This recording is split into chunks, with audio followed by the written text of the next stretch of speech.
Hey, what's up everybody? It's Electric Man here, and I'm going to be teaching you the advanced mechanics in Toy Story 2 speedrunning. If you haven't seen the universal mechanics, please go check that out first before coming to this tutorial.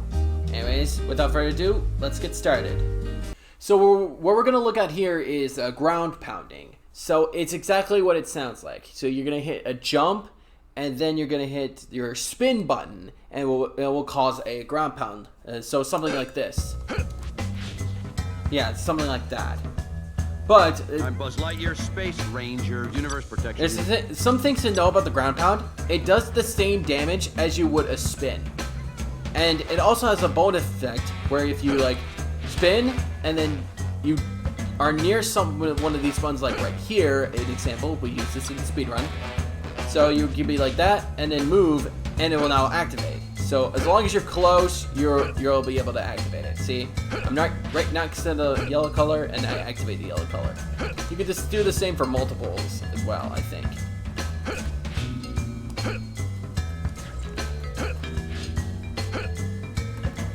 But you gotta be like right near them.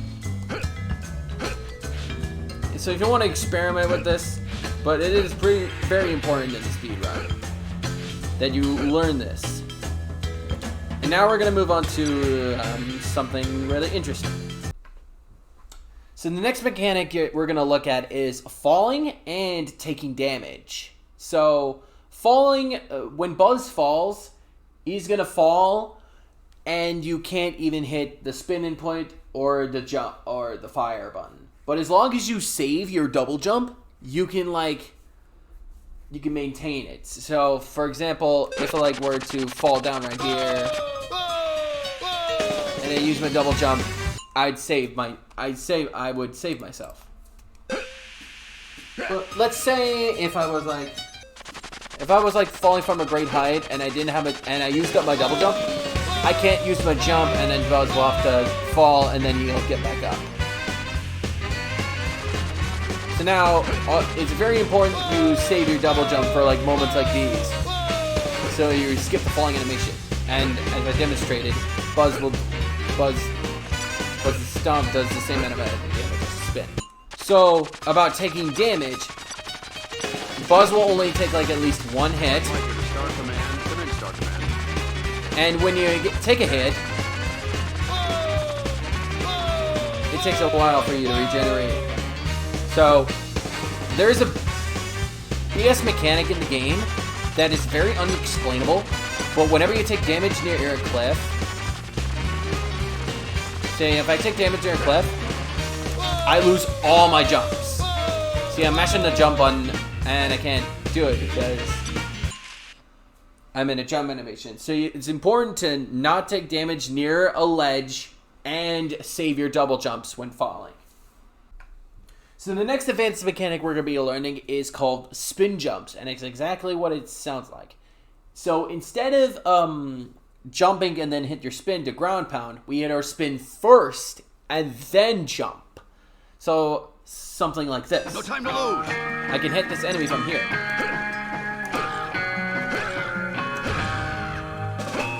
Takes 3 spins, right? Pretty cool. So the spin jumps can also be done in forms of double jumps. So for example, something like this.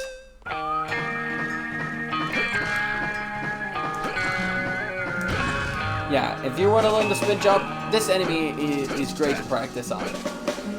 So anyways, next advanced mechanic. So next up, we're going to be learning about short hops and full hops. If you're familiar with something like Smash Bros, you'll figure out what this is. But for those of you who are new to short hops and full hops, so essentially this is what is considered a short hop. I want to be in the way when my laser goes off. I can able to get onto the bottom of the cash register with a short hop, but I can't do it with a regular cash register. So that's why you do something like a full hop. Short hop, full hop. So essentially what you have to do for short hops, you just tap the button. It is really helpful for precise precise movement. And for full hops are just kind of self-explanatory. You just hold down the button. So this cash register is pretty good for practicing short hops and full hops. So I recommend you get used to those like very instantly, because they will seriously help out with positioning and stuff like that, and all the such. Anyways, let's move on to power-ups. So now we're going to be talking about the different power-ups you'll encounter throughout all the levels. There are a total of 5 power-ups in total, and each require getting one of Mr. Potato's missing parts. If you find them, you'll unlock the power-up. Some power-ups won't be unlocked until later. This is going to be this is the Cosmic Shield. It is available in level 1, and it's probably the worst power-up of the game. But essentially what it does, it gives you protection from everything in the game, but it loses your ability to like double jump and even aim and shoot and spin. So it's exactly what it sounds like, and it does wear away after a little while. So that's the Cosmic Shield. Universe protection unit. So this is the disc launchers here. So when you pick them up, you'll pick up in series of 10. The maximum you can carry is around 30. And every time you pick them up, you pick up 10. And they also have a homing property, so let me just demonstrate real quick. So if you fire, you can only fire like 5 shots. You can only fire 6 shots at a time, and it goes by really fast. It does have a homing property. You will have to pick them up, and it will have some homing properties. Like, for example, right here. And sometimes they don't hit their target after a little while. The hitbox just like disappears. So you have to make sure that some enemies are pretty much weak to the disc launchers. Like the jackhammer boss in this level when I'm at construction yard. If you're getting close, then you'll definitely hit your targets, but yeah. So those are the disc launchers. I want to be in the way when my laser goes. So these are going to be these are the rocket boots, and they are by far the best power-up in the game for speedrunning. We always pick these power-ups up. So what they do is you gain a whole bunch of speed, but at the cost of using your laser. It's kind of like the Cosmic Shield, but you gain speed instead of slowing down. So it's really more useful. You can double jump. It still follows the height rule. It is super quick. You can just blaze through at the speed of sound. Well, at a toy size rather. You can make quick turns. It is by far the best power of the game. So those are the speed shoes. So, next power-up we're going to be looking at is the Grappling Hook. And just like the disc launcher, you pick them up, but this time they're in series of 5, and you have a maximum of 10. But these power-ups you have to learn the most. So, all you gotta do, lock on, aim, fire, and then you jump. So, what you're seeing here is what I like to call an fast grapple, which means you just double jump and then just fire onto the grapple. So something like, and you can we use this a lot. It's really helpful. If you get a single jump, don't worry. Just make sure you double jump before. It's essential you master this because it saves like a bit of time.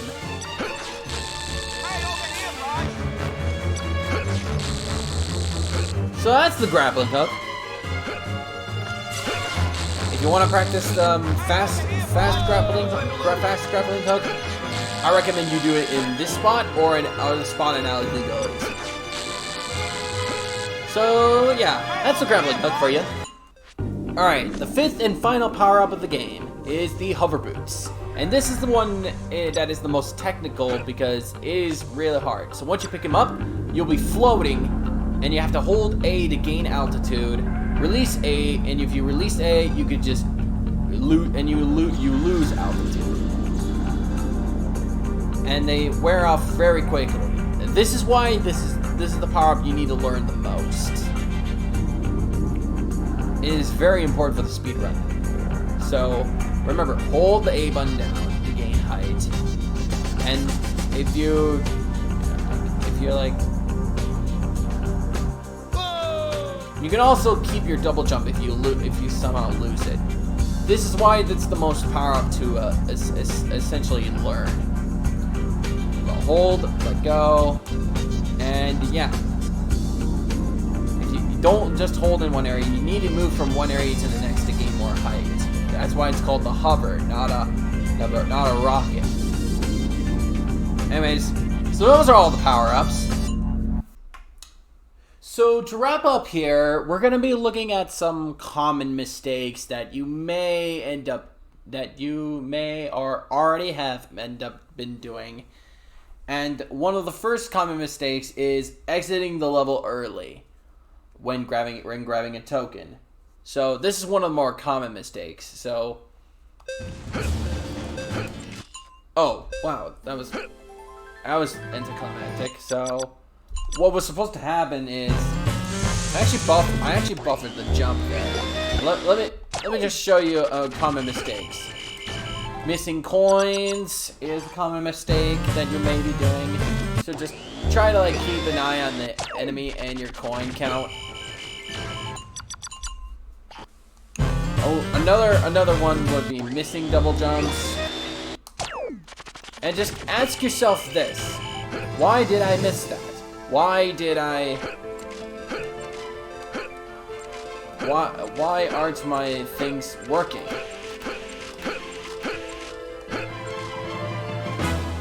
Another common mistake I see is if I go into example, for example,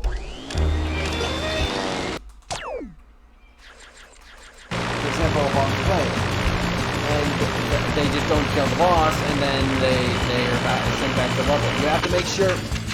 So let's say I did like something like this, and then it's like I hit the second shot, and then I hit the third shot. They're not gonna pass the level because you didn't kill the boss.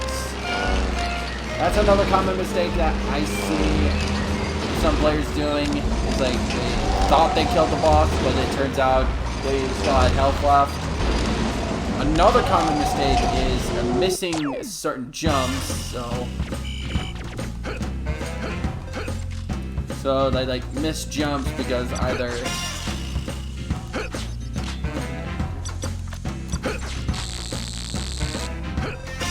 or they're like they're like overthinking stuff, and then they grab the ledge and then they miss the jump. So don't just get angrily. Just one thing to avoid to these common mistakes is to just ask yourself, why didn't this work? Why did this work? What can I do to improve my time? So anyways, those are advanced mechanics. I hope you enjoyed. I hope you learned a bit more on what to do with new mechanics that you may have not learned and the universal mechanics, but this should, if the universal mechanics helped you get started, this will help you get a lot better at running.